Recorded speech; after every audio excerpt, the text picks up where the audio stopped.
میرے پاس تم ہو کے 20ویں ایپیسوڈ میں شہوار کی بیوی ماہم مہوش سے ملنے آتی ہے اور اس کو باتوں باتوں میں شہوار سے دور رہنے کا کہتی ہے اور 2.5 کروڑ کا چیک دیتے ہوئے اسے تانا دیتی ہے کہ وہ بیوی ہے اور وہ شہوار کے ساتھ فری میں نہیں رہتی، ہر ماہ 50 لاکھ روپے وصول کرتی ہے اور وہ بھی 5 ماہ اس کے شوہر کے ساتھ بیوی کا سٹیٹس انجوائے کر چکی ہے تو یہ چیک رکھ لے، جس پر مہوش کہتی ہے کہ اسے نہ پیسے چاہیے نہ ہی شہوار، جس پر ماہم کہتی ہے کہ اگر اسے شہوار نہیں چاہیے تو پیسے رکھ لے، کیونکہ کوئی بھی عورت اسی صورت میں ایسے مرد کی طرف دیکھتی ہے جب اسے پیسے کی لالچ ہوتی ہے۔ یہ کہہ کر وہ وہاں سے چلی جاتی ہے۔ دوسری طرف دانش کا دوست سلمان دانش کو کہتا ہے کہ اگر مہوش کو اس کی غلطی کا احساس ہو چکا ہے تو اسے معاف کر دے، جس پر دانش اسے کہتا ہے کہ جب مہوش اسے چھوڑ کر گئی تھی تو وہ مر گیا تھا، جی نہیں رہا تھا، لیکن اب اسے لگتا ہے کہ وہ کچھ زندہ ہو رہا ہے تو اسے جینے دیا جائے۔ دانش کو سلمان کی بیوی کہتی ہے کہ مہوش اس سے ملنے آئی ہے، جس پر دانش حیران ہو جاتا ہے اور ملنے سے منع کر دیتا ہے۔ سلمان اپنی بیوی سے کہتا ہے کہ مہوش سے کہو واپس چلی جائے،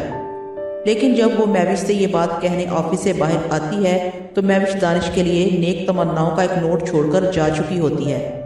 دوسری طرف رومی ہانیہ سے کہتا ہے کہ اس کے پاپا جب تک ماما کو نہیں بھولیں گے وہ شادی نہیں کریں گے، لہٰذا وہ کہیں اور شادی کر لے،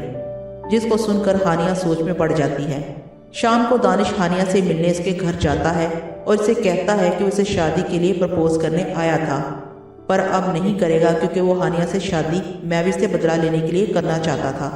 لیکن ہانیہ کے ساتھ زیادتی ہوتی اس لیے رک گیا ہے، جس پر ہانیہ اس سے کہتی ہے کہ اگلی بار جب دانش اس سے ملنے آئے تو اسے یہ نہ کہے کہ ول یو میری می، کیا پتا کہ وہ پرپوزل قبول کر لے۔ ہانیہ کا اقرار سن کر دانش کے چہرے پر رونق آ جاتی ہے اور وہ خوش واپس چلا جاتا ہے۔ گھر میں داخل ہوتے ہی اسے اطلاع ملتی ہے کہ رومی ہسپتال میں ہے۔